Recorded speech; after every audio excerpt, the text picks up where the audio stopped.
నేను ఒక సినిమా స్టోరీని, ఆ సినిమాలో ఉండే ఒక క్యారెక్టర్ పర్స్పెక్టివ్ నుంచి చెప్తాను. అంటే it could be hero or heroine or any other side character are important character. ఎవరైనా అయ్యుండొచ్చు.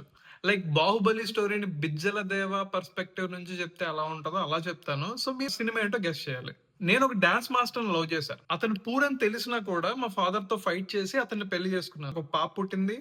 కానీ అతనికి గ్రాడ్యుయల్‌గా నా మీద ఇంట్రెస్ట్ చచ్చిపోయిందో తెలీదు. ఆర్ అతని పనుల్లో అతను బిజీ అయ్యాడో తెలీదు. నన్ను పూర్తిగా పట్టించుకోవడం మానేసాడు.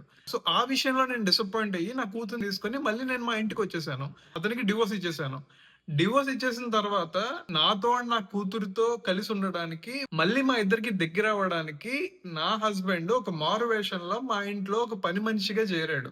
జేరి మా ఇంట్లో ఉన్న ప్రాబ్లమ్స్ అన్ని సాల్వ్ చేశాడు. నా మనసుని మార్చాడు. అండ్ నేను అతని వాల్యూ ఏంటో తెలుసుకున్నాను. మేము కలిసిపోయాం అండ్ హ్యాపీగా ఉన్నాం. ఇది సినిమాలో హీరోయిన్ పర్స్పెక్టివ్ నుంచి చెప్పిన స్టోరీ. ఈ సినిమా తమిళ్ నుండి తెలుగుకి డబ్ అయింది. కానీ 2 భాషల్లో కూడా సూపర్ హిట్.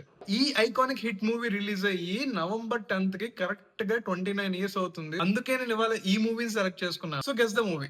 ఇంకో క్లూ ఏంటి అంటే, ఈ సినిమాలో హీరో ఒక 3 ఫ్లాప్స్ కి ముందు ఒక ఇండస్ట్రీ హిట్ ఇచ్చాడు. ఒక బ్లాక్ బస్టర్ మూవీ ఇచ్చాడు. అండ్ రీసెంట్ గానే యాజ్ ఎ ప్రొడ్యూసర్ ఒక టెర్రిఫిక్ కాంబినేషన్ లో, ఒక సర్ప్రైజింగ్ కాంబినేషన్ లో ఒక మూవీ కూడా అనౌన్స్ చేశాడు. So guess the movie and comment on the movie name. ఒకవేళ మీకు తెలియకపోతే గనక రేపు ఇదే టైంకి నేను ఆ మూవీ పోస్టర్ నా స్టోరీలో అప్లోడ్ చేస్తాను. సో కీప్ వాచింగ్ సినిమా నమః.